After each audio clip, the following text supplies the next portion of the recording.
Welcome back. My name is Louise Potter, and welcome to one more of Teaching Education's videos, short videos. Today we're going to talk a little bit about motivation. So what is motivation? Okay, it's a desire for you to do something. It's an urge. Okay, so for instance, why do people decide to do something? Okay, what's beyond that? Why do they do it? Why did you decide to be a teacher? It's because maybe you have the internal desire to educate people, or maybe it's because of the salary, or maybe because of the fringe benefits. Okay, so there are like two types of motivation, your extrinsic motivation and intrinsic motivation. So let's say the fringe benefits and the salary, in the case of you being a teacher, would be an extrinsic motivation. The intrinsic motivation would be the desire to educate people. Which one is it? When we're talking about students' motivation, okay, I think it changes a little bit. But I basically think about 4 points, okay, when we're talking about the students' motivation.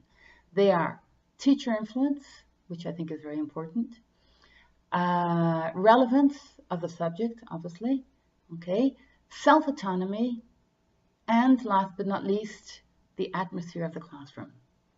So let's think a little bit about teacher influence, okay?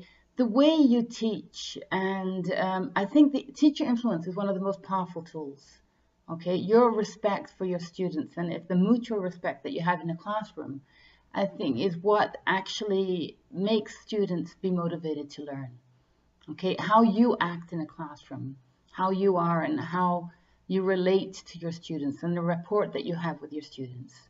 So teacher influence, I think, is one of the major points. After that, I said about relevance, okay? The relevance of your subject to your students. Obviously, we know that not all students will like English, the English language, but how you teach is very important. How you tailor the activities to your students' interest is what is important.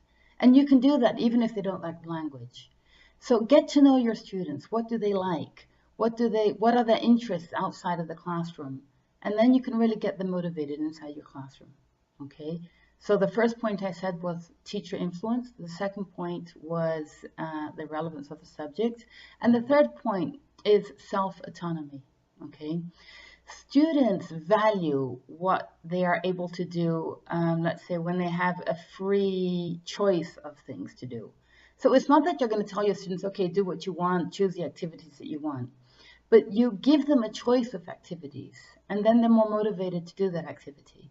If they say, oh, I can choose this one or that one, it makes them more motivated in the classroom. Okay, so give them a choice. Give them this autonomy to learn in the way that they need to learn. So study a little bit about multiple intelligences. I think it helps you a lot in your classroom. Okay, and another point is the atmosphere of your classroom. Okay, so the classroom, the atmosphere must be supportive, it must be encouraging, organized, okay? And in order for your classroom to be supportive, I think your classroom management skills must be excellent, okay? We know that if the teacher does not have classroom management skills, it can hinder learning, okay? So if you want to know a little bit more about classroom management, motivation, and autonomy, take our online course. Check it out at www.teachin.com.br.